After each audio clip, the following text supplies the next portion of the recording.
नमस्ते, blue moon mobile gallery में आपका स्वागत है। यहाँ आपको सभी प्रमुख ब्रांडों के फोन और अप्लायंस मिलेंगे। आज ही तुलसी एस्टेट डुंगरी वलसाड में हमसे मिले।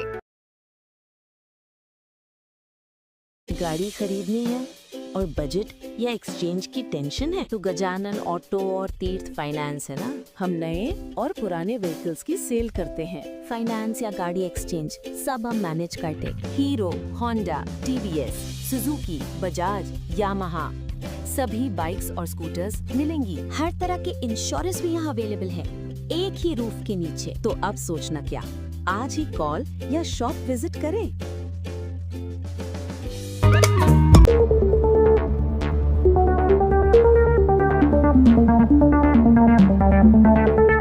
અફવાએ વધારી આતંકની આગ, વલસાડના પેટ્રોલ પંપો પર વાહનોની કિલોમીટર લાંબી કતારો, સંચાલકોની શાંતિ જાળવવા અપીલ।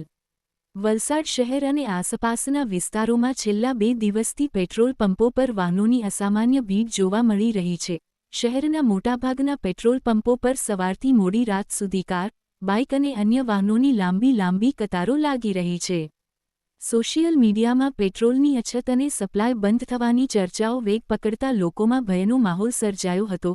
પરિણામે સામાન્ય જરૂરિયાત કરતાં વધુ પ્રમાણમાં લોકો પેટ્રોલ ભરાવવા દોડી આવ્યા હતા।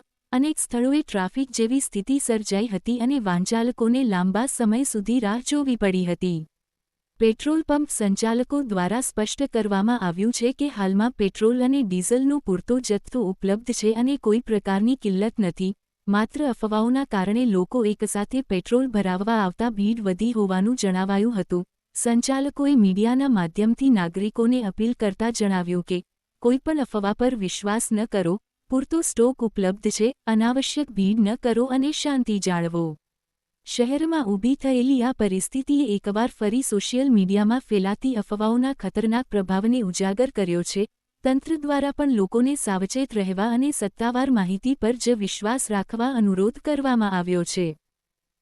મેં આટલા બધા તમે પેટ્રોલ નથી મળવાનું છે તો એમ 1 મહિના જણાવી દેવાનું, 10 ડાયરેક્ટ જણાવી દેવાનું પેટ્રોલ નથી મળે તો પબ્લિક ભરાઈને રાખી શકે।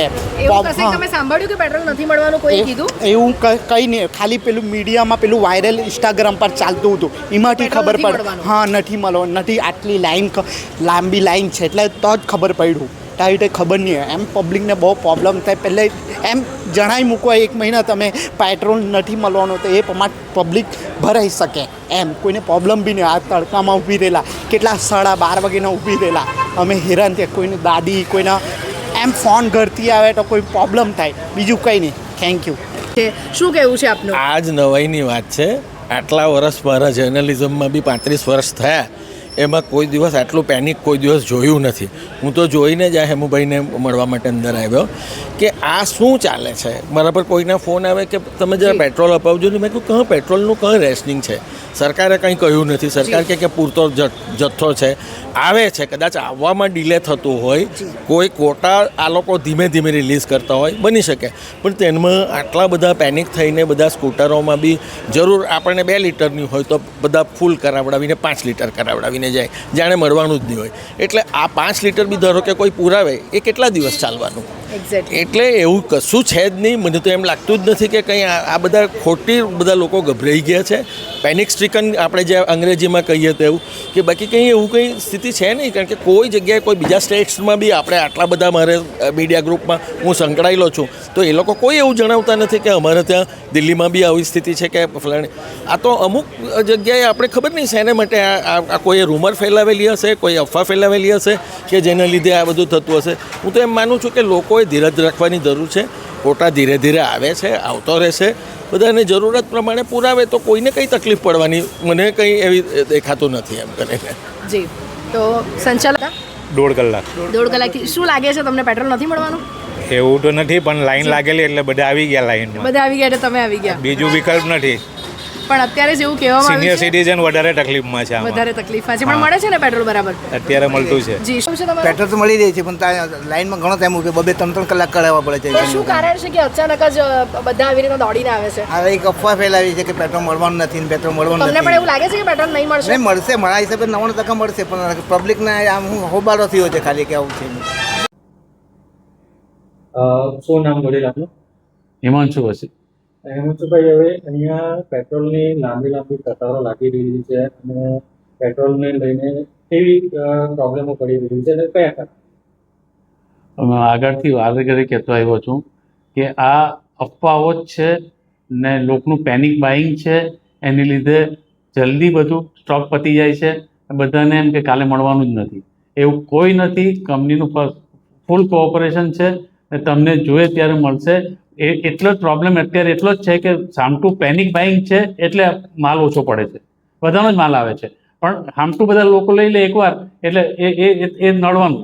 એટલે તમે પોતાની રીતે પ્લાન કરીને એ રીતે લેવ કે બધું મળશે. ગઈકાલે અમારી ટેન્કર આવી, આજે આવશે, આવતીકાલે આવશે, અમને એવો કંઈ પ્રોબ્લેમ જ નથી. ને બધી જ ઓઇલ કંપનીઓમાં એ છૂટ છે, એટલે કોઈ પેનિક બાઇંગ કરવાની જરૂર નથી. આ ખોટું તડકા ઉભી રહેવાની જરૂર નથી. હા, વલસાડની અંદર એવા કેટલાક પેટ્રોલ પંપો છે ત્યાં લાંબી કતારો લાગેલી છે, 1 કિલોમીટર જેટલી છે. હવે એ હાલ સુધી તો હમણાં બતાવી રહ્યું છે, હજુ પણ એવી પેટ્રોલની દિક્કતો ઉપરથી છે કે પછી આપણે ત્યાં નીચે એવી કોઈ પ્રોબ્લેમ ચાલશે? ના, એને પ્રોબ્લેમ નહીં કહેવાય. આ લોકો ક્રિએટેડ પ્રોબ્લેમ છે. પ્રોબ્લેમ એકચ્યુઅલી છે જ નહીં. તમે પ્લાનિંગ કરીને કરો, કંઈ વાંધો નહીં આવે. પણ જે માણસ 100 રૂપિયાનું પૂરે તે 1000 રૂપિયાનું પુરાવતો થઈ ગયો, એટલે અપટેક વધી ગયો છે, એટલે જ. બાકી બીજો કોઈ પ્રોબ્લેમ નથી. સરકારશ્રી તરફથી બી પૂરેપૂરું એમની નિગરાણી હેઠળ છે, એટલે કોઈ સ્ટોક પૂરો થાય એવો કોઈ પ્રોબ્લેમ છે નહીં. એ લોકો ડાયરેક્ટ ઓઇલ કંપનીની હાથે ટચમાં જ છે ને એવો કોઈ પ્રોબ્લેમ નથી. સૌરભભાઈ, પેટ્રોલની લાંબી કતારો લઈને આપનું શું કહેવું છે? અગાડી પણ મેં કીધું હતું કે આ બધું પેનિક બાઇંગ છે. પબ્લિકને ડર છે કે પેટ્રોલ અને ડીઝલ પૂરતા પ્રમાણમાં મળવાનું નથી. પણ હાલમાં જ 2 દિવસ પહેલાં પણ આપણા પેટ્રોલિયમ મંત્રી હરદીપસિંહ સાહેબે કીધું છે કે આપણા ભારત દેશ પાસે પૂરતો જથ્થો છે અને કોઈ પણ પંપ ડ્રાય આઉટ થશે નહીં. પણ ખબર નહીં અહીંયા વલસાડમાં છેલ્લા 2-3 દિવસથી શું થયું છે કે એવરેજ સેલ કરતાં 5 ગણું વેચાઈ જાય છે, એટલે પંપો ડ્રાય આઉટ થતા છે. બાકી કોઈ એવું કારણ નથી. છેલ્લા 3 દિવસથી આ જ પરિસ્થિતિને લઈને વલસાડવાસીઓ ખૂબ જ લાંબી કતારોમાં ઊભા રહે છે, જેને લઈને ઘણી મુશ્કેલીઓ પડી રહી છે. આપણે ત્યાં એવા કેટલા પેટ્રોલ પંપ છે કે જેની અંદર આવી પ્રોબ્લેમ આવી રહી છે?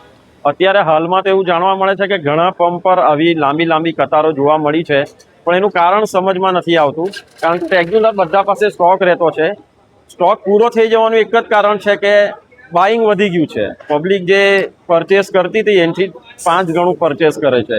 હવે ખબર નહીં એ સ્ટોર કરે છે કે શું કરે છે, પણ આવું પણ તમારા માધ્યમથી આપણા ગ્રાહકોને એક સંદેશો આપવા માંગુ છું કે આવું ન કરો. જથ્થો કંપની આપે છે અને પૂરતા પ્રમાણમાં જથ્થો ઉપલબ્ધ છે.